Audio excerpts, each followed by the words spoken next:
Hello, and welcome to Stretching the Word.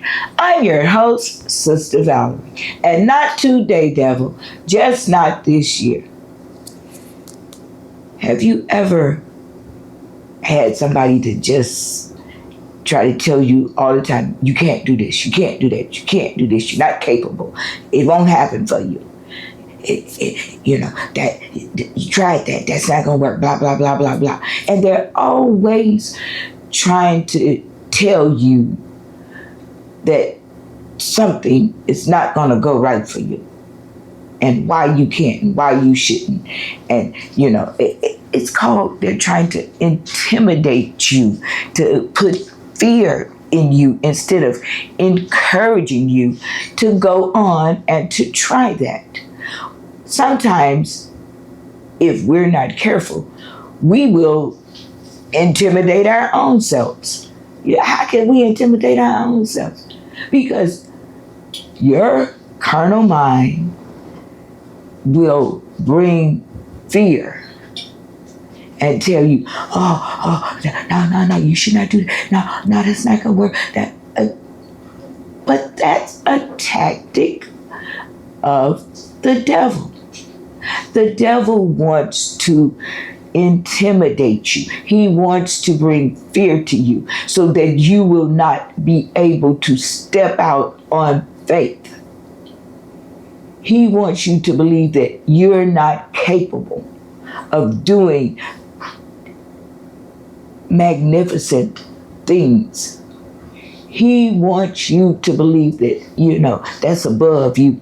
No, you can't reach that goal. That's above you. He wants to intimidate you.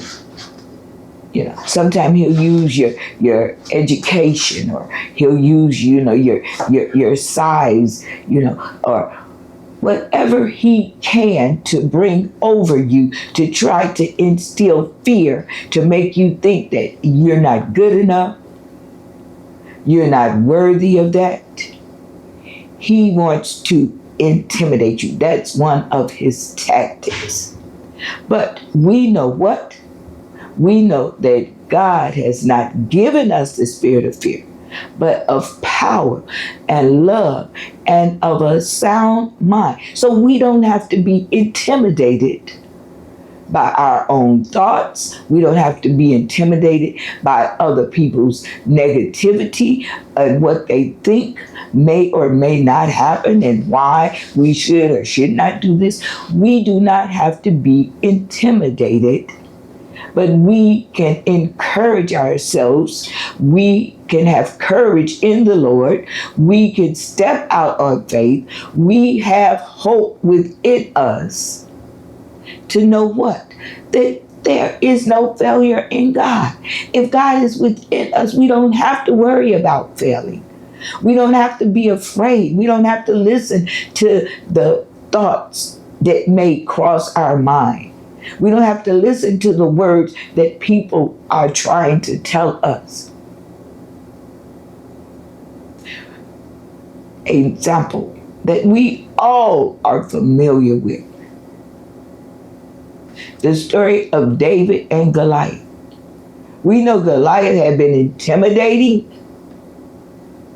for days. He would just stand up and they would get intimidated by his very size. But David, he was not intimidated. He didn't have that fear. He didn't let fear overcome him. Why? Because he had the Spirit of God within him.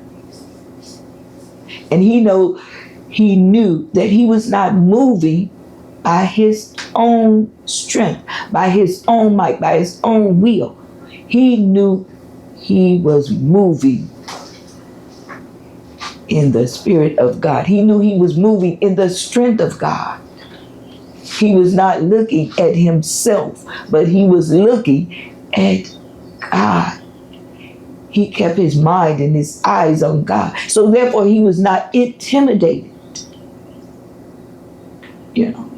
When Sanballat and Tobiah came up against Nehemiah, he was not looking at himself.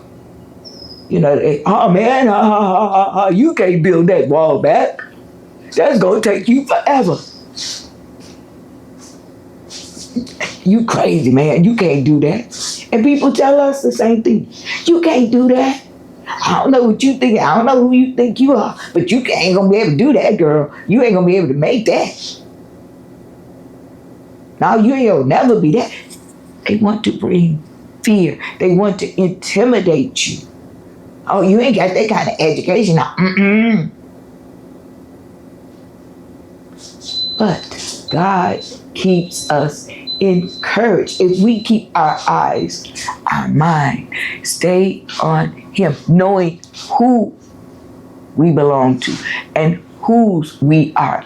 We don't have to worry about fear because we know that that's not of God.